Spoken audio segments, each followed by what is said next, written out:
Stroke பக்கவாதம் அப்படின்னா என்ன? இதை மெடிக்கல் டேர்ம்ல சிவிஏ அதாவது செரிப்ரோவாஸ்குலர் ஆக்சிடென்ட் அப்படின்னு சொல்லுவாங்க.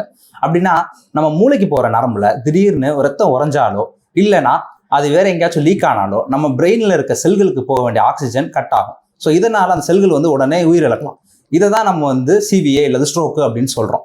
இதோட சிம்டமா நம்ம உடனே என்னன்னு பார்த்தோம் அப்படின்னா முதல்ல தலை சுத்தல் இருக்கும். அப்புறம் திடீர்னு ஒரு மயக்கம் வர மாதிரி இருக்கலாம். உங்களோட ஒரு சைடோட உடம்புல திடீர்னு வீக்னஸ், நீங்க நடக்க முடியாம இல்லைன்னா திடீர்னு கீழே மயங்கி விழுகலாம்.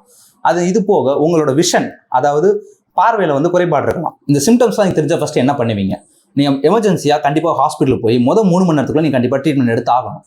ஸோ இந்த ஹாஸ்பிட்டல் விசிட்டுக்கு அப்புறம் தான் இருக்கிற அந்த 6 மாசத்தை தான் நம்ம கோல்டன் பீரியட் ஆஃப் ரீஹாபிலிட்டேஷன் அப்படின்னு சொல்லுவோம். ஸோ இந்த 6 மாசத்துல நம்ம பிசியோதெரப்பியில் இருக்கிற coordination training, gait training, balance training, proprioceptive training, strength training, இது எல்லாமே நம்ம கண்டிப்பாக ஃபாலோ பண்ணணும். இதை எவ்வளோ கன்சிஸ்டன்ட்டாக அவங்க ஃபாலோ பண்ணுறாங்கன்ற பொறுத்து நம்ம பிரெயின் நல்லா டெவலப் ஆகி இது அவங்க லைஃப் லாங் எடுத்துகிட்டு போகும்.